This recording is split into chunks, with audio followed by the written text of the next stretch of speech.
Bien-aimés dans le Seigneur, je voudrais saluer tous mes parents dans le nom de Yeshua Hamashiach. Amen. Ce soir, nous allons parler les fruits de l'esprit. Les fruits de l'esprit. Donc, je vais partager avec la famille Mispara en ce soir. Avant toute chose, nous allons lire un passage. Aujourd'hui, nous allons beaucoup lire, mais on va lire le premier passage. Se trouve dans Galates chapitre 5, le verset 22. Galates 5, verset 22. Il y a une liste qui a été dressée par Saoul, l'apôtre Saoul, pour parler les fruits de l'esprit. Il y en a beaucoup, mais il a essayé de donner au moins 1, 2, 3, 4, 5, 6, 7, 8, presque 8 fruits de l'esprit. Mais ces 8 fruits sont plusieurs dans chaque. Donc, on ne peut pas tout citer, c'est beaucoup. Mais ce que nous allons citer ce soir, c'est nous allons nous appuyer sur le premier, qui est l'amour. L'amour, il dit, mais le fruit de l'esprit, c'est l'amour, la joie, la paix, la patience, la bonté, la bienveillance, la foi, la douceur, la maîtrise de soi. La Torah n'est pas contre ces choses. La Torah n'est pas contre ces choses. Donc, ce passage se trouve dans Galates chapitre 5, versets 22 à 23. La Torah n'est pas contre ces choses. Alors, l'amour, parlons de l'amour. Il est écrit, il n'est rien dans la Torah qui s'oppose à telle chose. La bonté veut dire aussi, comme je peux le traduire, la bonté, c'est la douceur.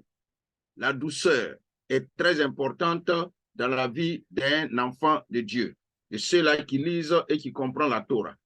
Donc, ce soir, le Seigneur nous appelle à manifester l'amour selon le Saint-Esprit, selon le roi Kodesh. L'amour selon Dieu, pas l'amour selon les hommes, mais l'amour selon Dieu. Alors, pour cela, nous, le peuple de l'Alliance, dans Mispara, Adonai a établi Mispara pour que nous pratiquions le fruit de l'esprit, c'est-à-dire le roi Kodesh. C'est Elohim qui a révélé, qui a donné la révélation de Mispara à son serviteur, notre pasteur Lorenzo, et la famille. Ce nom est unique du monde entier. On n'en trouve pas ailleurs. C'est le seul nom, Mispara, la famille, qu'on peut trouver les personnes, les membres de cette famille qui lisent chaque jour la Torah. Alors, Yeshua lui-même a dit dans le livre de Yohanna, chapitre 17, le verset 12 à 15. Yohanna, chapitre 17, on va lire ensemble pour comprendre ce que Yeshua, notre Mashiach, dire aux Talmidim, c'est-à-dire aux disciples. Jean chapitre 17. Jean chapitre 17, le verset 12 à 15. Donc je lis. Lorsque j'étais avec eux dans le monde, je les gardais en ton nom. Je les gardais en ton nom. J'ai gardé ce que tu m'as donné, et aucun d'eux ne s'est perdu, sinon le fils de perdition, afin que l'écriture soit accomplie. Verset 13. Et maintenant je vais à toi, et je dis ces choses dans le monde, afin qu'il ait en eux ma joie parfaite.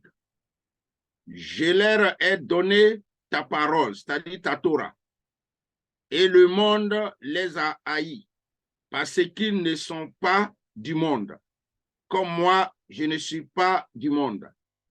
Je ne te prie pas de les ôter du monde, mais de les préserver du malin.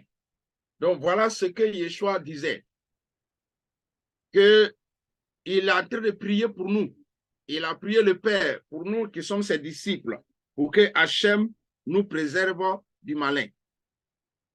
Alors, si nous continuons, Johanna chapitre 15, les versets 9 à 12.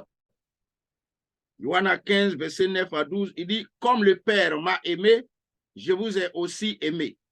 Demeurez dans mon amour. Si vous gardez mes commandements, vous demeurerez dans mon amour, de même que j'ai gardé les commandements de mon Père et que je demeure dans son amour. Je vous ai dit ces choses afin que ma joie soit en vous et que votre joie soit parfaite. C'est ainsi mon commandement. Aimez-vous les uns les autres comme je vous ai aimé.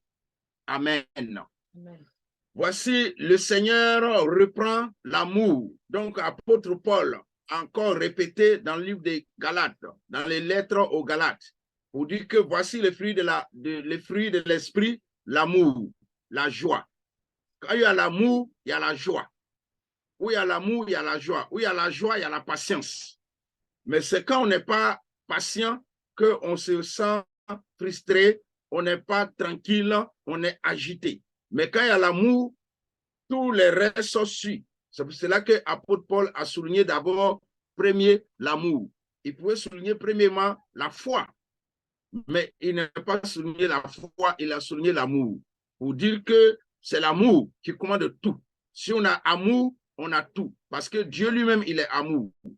Yeshua a répété, comme j'ai gardé tes commandements, j'ai gardé ta Torah, et donc j'ai demeuré dans ton amour, et aussi garde ta Torah, afin de demeurer aussi dans mon amour.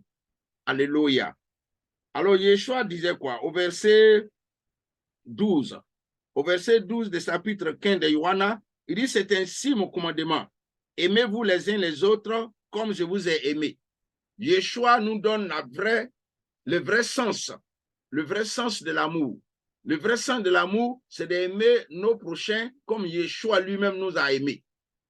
Comme Yeshua lui-même nous a aimés. Yeshua nous a aimés sans condition. Il s'est donné à la croix pour nous. Il s'est donné à la mort pour nous. Si lui ne s'est pas donné, personne ne peut le crucifier, personne ne peut le tuer. Personne ne peut le prendre comme sacrifice. C'est Yeshua lui-même qui l'a fait par l'amour de nous. Par notre amour, à cause de notre amour, à cause de l'amour qu'il a manifesté pour nous, les humains. Alors nous aussi, nous devons aimer nos prochains comme Yeshua nous a aimés. Amen. Mais qu'est-ce que l'amour fait? Apôtre Paul va donner encore une révélation sur l'amour. Qu'est-ce que l'amour fait? Quelle est la nature de l'amour? On va voir ça dans 1 Corinthiens 13, versets 3 à 5. Il y en a beaucoup, mais j'ai cité, je vais prendre ces deux parties-là, ce petit parti pour parler un peu de l'amour. Apôtre Paul va dire quelque chose qui est très important pour nous faire comprendre que le monde, tout ce que le monde fait pour partager les riz aux gens quand il y a la guerre dans des pays, ils vont envoyer les riz, ils vont envoyer les médicaments. Est-ce que ça, c'est l'amour? On verra ça, ce que Paul dit. Il dit, quand je distribuerai tous mes biens pour la nourriture des pauvres, quand je livrerai même mon corps pour être brûlé, si je n'ai pas l'amour, cela ne me sert à rien. L'amour est patient. Il est plein de bonté, c'est-à-dire douceur. L'amour n'est point envieux. L'amour ne se vante point. L'amour ne se vante point. Il ne s'enfle point d'orgueil. Verset 5. Il ne fait rien de malhonnête. Il ne cherche point son intérêt. Il ne s'irrite point. Il ne soupçonne point de mal. Voici ce que l'amour fait, la nature de l'amour. L'amour est très profond et ça fait partie des fruits de l'esprit. Si nous manifestons l'amour de cette façon, nous avons les fruits de l'esprit en nous. Les fruits, quand on parle de fruits, on parle de l'arbre. On ne peut pas parler de fruits sans l'arbre. Donc l'arbre, c'est le Saint-Esprit lui-même, en personne. Étant planté en nous, on doit avoir le fruit de cet esprit-là à travers de notre manifestation, de l'art que nous posons, de la manière que nous nous comportons envers les uns les autres. C'est pour cela que Dieu a donné le nom de ce groupe, de ce pays-là, Mispara, en hébreu, en français, famille. Pour dire que nous devons nous supporter les uns les autres par l'amour. Nous devons nous garder les uns les autres par l'amour. Nous devons être patients envers nous les uns les autres par l'amour. Nous devons avoir la maîtrise de soi par l'amour. Nous devons aussi chercher l'intérêt de autrui, l'intérêt de l'autre au lieu de notre propre intérêt par l'amour manifesté. En faisant cela, c'est le fruit de l'esprit qui se manifeste. On connaît un arbre par ses fruits. On connaît un manguier par ses fruits. Quand elle a donné les fruits, on a mangé, on dit c'est le fruit des manguiers. On connaît l'orange par oranger par ses fruits orange.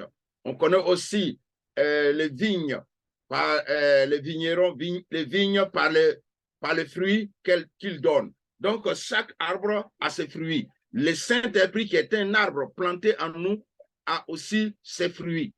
Alors, ces fruits-là, Adonai nous appelle à les garder, à les manifester, à manifester l'amour. Comme Yeshua l'a dit, pour cela, voici mon commandement, c'est de vous aimer les uns les autres comme moi, je vous ai aimé. Alléluia. Donc, voilà, Paul va venir dire ici, l'amour ne soupçonne pas le mal contre son prochain. L'amour ne cède pas son intérêt. Au lieu de lui, il cherche l'intérêt de l'autre. L'amour est patient. Nous devons être patients. Dans cette famille de Mispara, soyons patients. Soyons patients. Dans cette famille de Mispara, on ne doit pas chercher la malhonnêteté. La malhonnête, ce n'est pas une bonne vie quand nous vivons ensemble. Nous sommes des membres les uns les autres de cette famille. Nous devons vivre dans l'amour d'Adonai. Comme Yeshua nous a aimés, nous aussi nous devons aimer nos prochains comme nous-mêmes. Je bénis le Seigneur pour Papa Lorenzo que Dieu a établi à la tête de Mispara, qui a manifesté cet amour. Il a manifesté ça, je peux dire même que comme Yeshua l'a fait. Il s'est déplacé de Belgique en Côte d'Ivoire. Il n'a jamais connu la Côte d'Ivoire. Il ne m'a jamais vu vis-à-vis comme ça. C'est sur l'écran de Zoom qu'il m'a vu, mais il a eu confiance en moi. Il a eu confiance. Il dit, oui, Jean-Baptiste est là-bas de toutes les façons, il m'attend. Même quand même il venait, nous étions à l'aéroport, on l'attendait. Le pasteur Lionel m'appelle à chaque fois. Est-ce qu'il est arrivé, il est où, avec quel nouveau, tout ça là. On était en connexion. Mais quand il est arrivé ici, il se sentait celui. C'est vrai qu'il n'a pas vu la maison de luxe comme lui, sa maison était en Belgique, mais il se sentait celui. Il a été accueilli. On a parti dans un village, on l'a accueilli avec fanfare, trompette, et il fait le tour du village avec trompette. Vous voyez, c'est ça l'amour. Et lui, il a manifesté cela. Cet amour qu'il a communiqué. Et tout le monde parle de ça. Ce pasteur très vraiment bien. Il rit avec tout le monde. Il était toujours joyeux. Il était toujours bien. Mais depuis que je le connais, c'est comme ça qu'il était. Alors, il a le fruit de l'esprit en lui. Il manifeste ce fruit de l'esprit. Depuis que je l'ai vu, je ne l'ai jamais vu se fâcher. Même quand même les gens font des choses, je ne l'ai jamais vu se fâcher. Peut-être maman Teresa peut dire, ouais, il se fâche, mais nous, on ne l'a jamais vu en colère. C'est ça la qualité que Hachem demande chacun de nous. Nous devons imiter notre papa. Nous devons imiter notre pasteur. Son amour qu'il a manifesté. Et jusqu'à présent, il continue de porter la joie dans mon cœur et dans le cœur de ma petite famille ici à Abidjan tous les jours. Que Dieu bénisse notre papa. Que Dieu bénisse notre pasteur. Donc, voici ce que je voudrais dire ce soir. Je ne serai pas long. Je voudrais dire que, d'abord, ce qui m'a plu, et j'ai tenu d'être toujours présent dans la réunion, dans les différentes réunions, c'est quand COVID-19 est venu et que ça a attaqué les parents de l'autre côté, on a pris 1 mois pour intercéder. Tous les jeudis, tous les mardis, on passe le temps à prier pendant près de 2 heures de temps en train de prier pour les uns les autres. Et j'ai vu le cœur des hommes. Et même j'ai dit, je n'ai jamais su que les Européens peuvent prier de cette façon. Alors, c'est l'amour. Continuons dans ça. Continuons dans ça. Le Saint-Esprit ne m'a pas donné ce passage pour dire que nous devons manifester l'amour. On manifeste déjà l'amour en Mispara. Mispara manifeste déjà l'amour. Ce n'est pas pour vous interpeller à pratiquer l'amour. L'amour est déjà pratiqué en Mispara. C'est pour dire que courage, avançons dans cet élan. Continuons de nous aimer les uns les autres comme on a déjà fait. Pour pas un jour, ça va changer. On n'est qu'à continuer de cet amour. On n'est qu'à continuer de nous soutenir les uns les autres sur tous les plans, sur le plan spirituel, sur le plan matériel, sur tous les plans, continuons de nous soutenir les uns les autres. C'est ça que le Seigneur nous a appelés. C'est de ça que le Seigneur nous attend. Visitons-nous les uns les autres. Comme papa disait tout à l'heure qu'il va aller, c'est Ruth, c'est ça la manifestation de l'amour. Et ce que le Seigneur attend de nous. Il ne nous demande pas de grandes choses, mais seulement aimons-nous les uns les autres. Comme Christ nous a, Yeshua nous a aimés. Que Hachem vous bénisse. Gardons cet amour. Cherchons les intérêts de nos prochains au lieu de notre intérêt. Que Hachem bénisse Mispara. Hachem bénisse notre papa Lorenzo. Moi, je l'appelle papa. Mais vous, les Européens, vous l'appelez sur son prénom. Nous, on ne fait pas ça en Afrique ici. Nous, on appelle notre aîné papa ou bien grand frère. Que Hachem bénisse notre papa Lorenzo. Que Dieu continue de te donner la vie et la santé. Continue de nous communiquer l'amour que le Seigneur a mis en toi. Afin que tous les enfants qui sont dans Mispara pratiquent l'amour comme qu'il les pratique pour nous tous. Hachem vous bénisse. Vous avez la salutation de notre sœur Sidonie, qui m'a dit ce soir qu'elle est partie au marché. Elle a pu aller au marché aujourd'hui pour aller faire son petit marché, pour venir préparer pour manger. Donc, elle me charge de vous dire merci beaucoup pour vos prières. Qu'Hachem vous bénisse. Shalom. Amen, amen. Amen. Amen, amen. Amen, amen. Très puissant message, merci. Amen. Amen. Alors, je vais ajouter, Pasteur Jean-Baptiste, en hébreu, Ahav veut dire aimer. C'est dans la racine du mot Ahav. Regarde, Aleph, Hey et Bet. Mais quand on lit ce mot Ahav, c'est là qu'on trouve le mot qui veut dire aimer, affection, amitié, amour humain et amour de Dieu pour son peuple, pour son prochain, pour son frère et pour sa sœur. C'est ça, Ahav. Hein? Ça, c'est bon, n'oubliez pas. Mais ce verbe aimer est aussi utilisé dans d'innombrables cas. Par exemple, pour qualifier l'amour que nous devons avoir pour l'Éternel. Regardez le passage hein, que Hachem a donné à Moshe dans Devarim chapitre 6 verset 5. Tu aimeras l'Éternel ton Elohim. Tu aimeras. C'est-à-dire c'est le plus grand commandement. C'est déjà, si nous aimons Dieu et nous aimons notre prochain, nous avons accompli la loi et les prophètes. Tu aimeras l'Éternel ton Elohim. Mais on le trouve aussi pour qualifier l'amour de Dieu pour son peuple. Regardez, Devarim, chapitre 23, verset 5. Mais l'Éternel, ton Dieu, n'a point voulu écouter Balaam. Et l'Éternel, ton Dieu, a changé pour toi la malédiction en bénédiction, parce que tu es aimé de l'Éternel, ton Dieu. Quel beau passage. Et le verbe ahav, voyez, le verbe ahav est encore utilisé pour l'amour du couple ou des enfants. Voyez? D'autres exemples, comme la Bible dit, le roi Salomon aima beaucoup de femmes étrangères. Hein?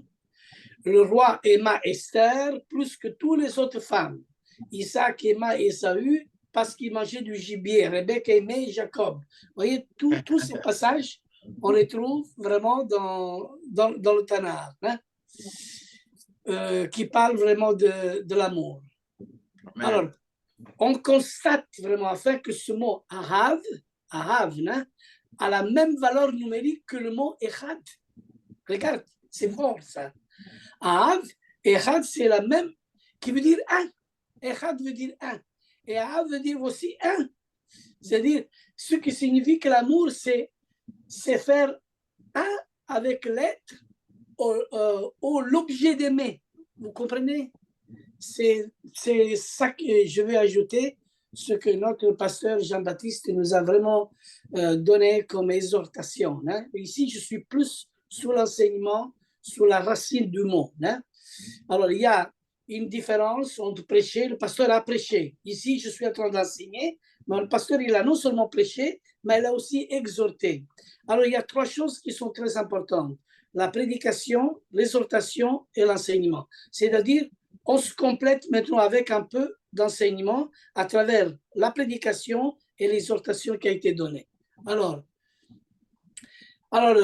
voyons que le verbe av en hébreu est équivalent du mot amour. En français, un mot passe-partout. Regarde. En hébreu, on dit dod. Dalet, vav et dalet. Dod. Le vav, il faut quand on dit o, c'est-à-dire il faut mettre le point tout au-dessus à droite. Hein? C'est-à-dire il y a le dalet avec le vav avec le point, ça veut dire do, o, hein? Dod, hein? Qui veut dire bien-aimé, amour et aussi parent. Et ce mot est plus rare. Il est souvent utilisé pour parler d'un bien-aimé. Et on le trouve beaucoup dans le Cantique des Cantiques. On le trouve ça.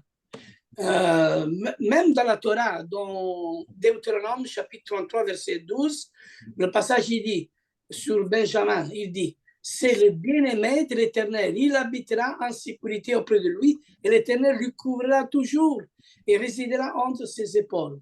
Le Cantique des Cantiques, mon bien-aimé pour moi, un bouquet de myrte qui repose entre mes seins. Alléluia. Après, il y a le mot aussi chesed. Chesed, regardez bien, on fait un peu d'hébreu, c'est magnifique. De temps en temps, il faut, parce que c'est ça notre richesse. Chesed veut dire grâce. Chesed veut dire aussi miséricorde, bienveillance, bonté, amour. Voilà. Même on dit amour. Dans le mot chesed, on trouve aussi le mot amour, attachement, faveur, affection, piété. Voyez? Et là, regarde, on peut voir aussi la compassion.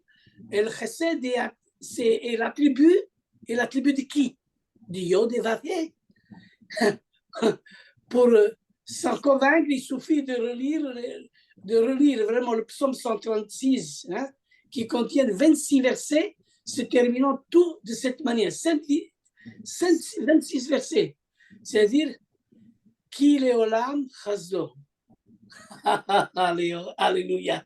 Ki leolam chazdo. Alléluia. Souvent traduit par sa miséricorde, qui veut dire que sa miséricorde durera toujours. Alors, pendant 26 fois, il dit que sa miséricorde durera toujours. Que sa miséricorde durera toujours. Ki leolam chazdo. Ki leolam chazdo. Ou encore, car sa bonté demeure toujours. Et nous pourrions dire plus exactement, car son chesed est pour l'éternité. Vous comprenez? Car son chesed est pour l'éternité. Ce n'est pas un hasard de constater que la valeur numérique de Yod et Vav est 26, c'est-à-dire le nombre des versets de ce psaume. Et dans ce psaume, il y a 26 fois. Et le chiffre 26, c'est Yod et Vav. Ki leolam chazdo. Alors, c'est-à-dire que le chesed est vraiment la caractéristique de l'Éternel. C'est sa nature et par conséquent, il est éternel. Et d'ailleurs, pour approuver cela, le psaume 89, qui parle du fondement du trône de Dieu, et dit ceci, la bonté, chesed, a des fondements éternels. Alléluia. Alléluia. Amen. Je ne vais pas continuer, mais c'est-à-dire, je pourrais encore continuer pendant encore 1 heure, mais ce n'est pas le cas. Le message a été donné très bien. J'ai juste voulu ajouter certaines profondeurs qui enrichit encore mieux le message. Hein? Et ensemble, voyez, c'est comme ça qu'on travaille Mishpacha, c'est la famille. La famille, qu'on n'est pas à Star Academy qui a prêché mieux, ça n'existe pas tout ça. Chacun de nous donne de ce qu'il a reçu. Alors, le pasteur Jean-Baptiste a donné un très bon message. dans laquelle, de l'autre côté, un autre, maintenant c'était moi le pasteur qui a apporté une réflexion dans l'hébreu, hahav, que ça veut dire amour, et aussi d'aller un peu plus loin de ce que pasteur Jean-Baptiste avait dit. Et c'est comme ça que nous, on peut s'exhorter les uns et les autres. Merci de m'avoir aussi écouté, et merci aussi à pasteur Jean-Baptiste de nous avoir donné une grande richesse. D'ailleurs, merci beaucoup pour ton encouragement et de ton amour pour moi, aussi pour ma famille et pour toute Mishpara. Que Hachem nous bénisse et que c'est réciproque aussi de mon côté, vraiment pour vous. C'est aussi réciproque pour toute Mishpara, ici en Europe, pour vous. On t'aime, notre pasteur. Amen, amen. Je vous aime beaucoup. Amen. Merci beaucoup. Ok, merci. Oui, Rosario. Excusez-moi, je voudrais un petit peu éclaircir. Si on regarde la Torah, et il y a un mot qui m'est venu à l'esprit, c'est humilité. L'humilité, qu'est-ce que c'est? C'est pas s'écraser devant un autre. L'humilité, c'est de prendre l'autre plus important que nous. C'est-à-dire qu'on nous donne l'importance. Et c'est ça que ça m'a frappé beaucoup, parce que ça m'arrive ainsi, et voilà. C'est tout la Torah, et elle explique depuis le commencement du monde, Hachem est humile et fait preuve d'humilité pour nous. Et d'ailleurs, quand on s'est trompé, tous les péchés que nous commettons, et alors là, il nous corrige, mais dans l'humilité. Amen. Et c'est ça que Yeshua est venu nous apprendre, c'est l'humilité. Amen. Les uns pour les autres. Amen, amen. Comme dit Yeshua, apprenez de moi car je suis humble et doux de cœur. L'humilité, ce n'est pas l'humilité. L'humilité, on attrape les rhumatismes. Mais l'humilité, là, il va toujours à l'avant de la gloire de l'Éternel. Toujours. Parce que c'est à travers l'humilité qu'on voit le fruit de l'esprit. Et le fruit de l'esprit, comme tu viens de dire, Rosario, c'est l'amour. L'amour, après, il y a la bonté, la longanimité, la paix, la joie. Il y a aussi l'autocontrôle, la maîtrise de soi-même et tous les autres fruits. Vous voyez que la Bible ne dit pas les fruits, mais la Bible dit le fruit. C'est-à-dire le fruit qui... C'est comme une orange. Hein? Il y a le fruit, l'orange, c'est un fruit. Mais quand vous dépluchez l'orange, il y a plusieurs parties dans l'orange. Hein? Et dans le fruit de l'orange, il y a aussi, quand vous les comptez, il peut y en avoir 9, 10, 11, 12. Hein? il y a tous les mets, et c'est comme ça, le fruit de l'esprit, c'est comme le fruit, que quand vous ouvrez le fruit, hein, je donne l'image de l'orange, il y a aussi d'autres images, vous voyez vraiment à l'intérieur qu'est-ce qu'il y a. Et d'ailleurs, il n'est pas puissant de la personne qui dit d'avoir le